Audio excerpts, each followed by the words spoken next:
जो ये शायरी सुनाते हैं, तब तुम लोग जो बातें करते हो ना बेटा, जैसे तुम लोगों की एज में, मुझे नहीं पता किसी ने तुम्हें समझाया कि नहीं समझाया, लेकिन मुझे ऐसा लगता है बीइंग अ टीचर ये मेरी जिम्मेदारी है, मैं तुम लोगों को इस बारे में बता दूं थोड़ा सा, क्योंकि मैंने जीवन के कई पड़ाव तुमसे ज्यादा, प्यार मोहब्बत, ये किसी के प्रति लगाव, इंटीमेसी, ये बिल्कुल नेचुरल प्रोसेस है। इसमें ऐसा नहीं है कि सिर्फ तुम ही इस उम्र से गुजर रहे हो, तुम्हारे पेरेंट्स, तुम्हारे दादा दादी, हम, अब अगली पीढ़ी तुम, ये एक एहसास है।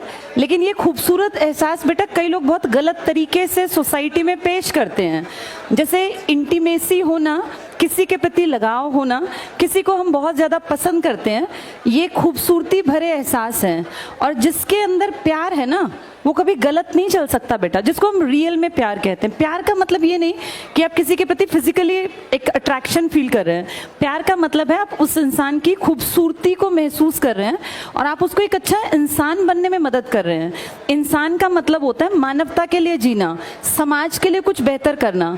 तो असली प्यार वो है जो आपको आपका बेहतर वर्जन बना दे, आप जिस काबिल हैं। हर आदमी के अंदर ना कोई काबिलियत है। कोई भी लड़की किसी लड़के की लाइफ में अगर है, या किसी लड़की की लाइफ में कोई लड़का है, तो बेटा वो सही है या गलत, इस बात का अंदाजा इस चीज से लगाया करो कि उसके आने से तुम्हारे जीवन में क्या प्रभाव पड़ेगा।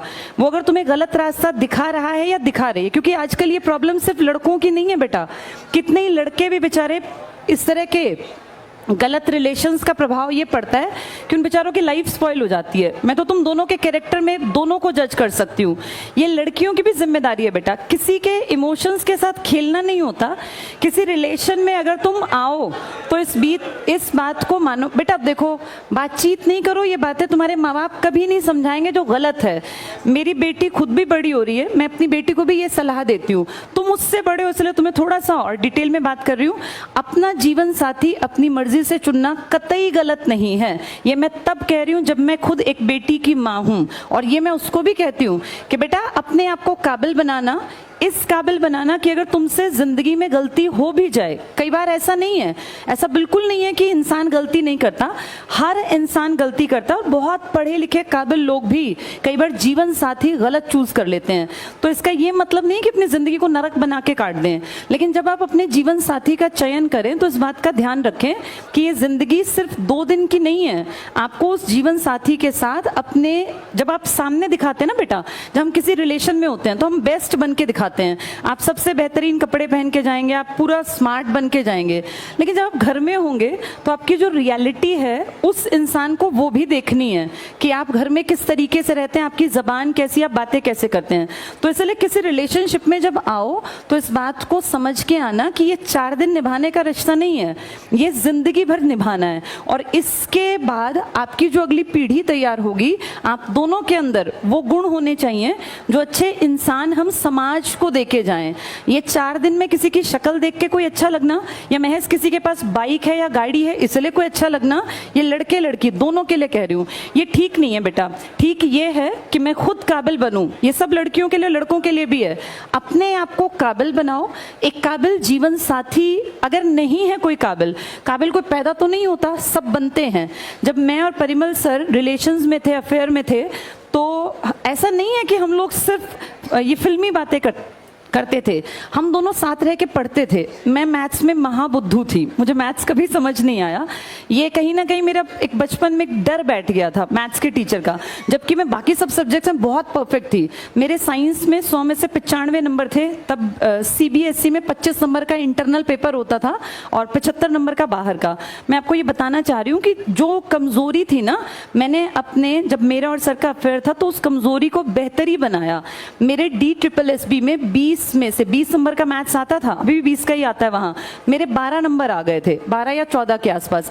मतलब जो लड़की 0 थी मैथ्स में, और मैं कभी मैथ्स करके ही नहीं आती थी, मुझे लगता था इसमें मुझे कुछ नहीं आना, उसमें मैंने अपने अफेयर के दौरान इतनी इंप्रूवमेंट की कि मैं उस 0 से और 20 में से 12 या 14 तक पहुंच गई। ये बता रही हूँ आपको कि आप जिस रिलेशन में है ना, वो आपके बेस्ट को बाहर निकाले तो आप सही इंसान के साथ हैं। और अगर आप किसी भी लड़की के साथ हैं या किसी लड़के के साथ हैं जो आपको पढ़ाई से हटा रहा है, तो ये रिलेशन आपके फायदे का नहीं है बेटा। कभी भी दो लोग जब एक रिश्ता उनके बीच में है तो उस रिश्ते में दोनों की बराबरी होनी चाहिए और वो दोनों का बेस्ट बाहर निकाले। ये लड़कों के लिए भी है बेटा। कई बार मैं देखती हूँ इस तरह के केसेस बहुत नॉर्मल है जिसमें लड़कियां जो हैं लड़कों का गलत तरीके से इस्तेमाल करती हैं, गिफ्ट्स लेती हैं, पैसे ले लेती हैं। मैं सिर्फ लड़कियों की बदनामी नहीं कर रही हूँ, लेकिन ऐसा भी है। ये तुम्हें भी देखना पड़ेगा कि हम जिस लड़की के साथ, और बेटा ये ना टाइम पास की चीजें नहीं होती, जिंदगी बार बार नहीं मिलती। ये 20 से लेके और 25 साल तक आपका करियर बिल्डिंग का भी टाइम होता है मेन, और इसी टाइम पे एक नेचुरल प्रोसेस है, आपको ऑपोजिट जो भी होगा वो पसंद भी आएगा। तो इस चीज में एक बैलेंस बना के चलना आपकी जिम्मेदारी है। लड़कियां किसी भी रिश्ते में तब बंधें जब वो उसको निभा सकें। ऐसा ना हो आप किसी के साथ बहुत ज्यादा इंटीमेसी में है, रिलेशन में है, फिर जब आपको एक स्टेज पे आके आप कहें कि नहीं मुझे अपने पेरेंट्स के अकॉर्डिंग चलना पड़ेगा। पेरेंट्स के अकॉर्डिंग चलने में बुराई नहीं है, पर बेटा किसी भी रिश्ते में किसी को इतना हद तक इन्वॉल्व ना करना जिससे उसके परिवार का जीवन तबाह हो। कई बार ऐसा सुनने में आता है किसी लड़के ने सुसाइड कर लिया। किसी लड़की के लिए मरने की किसी को जरूरत नहीं है, ना ही किसी, लड़कियां वैसे मरती भी नहीं है, लड़के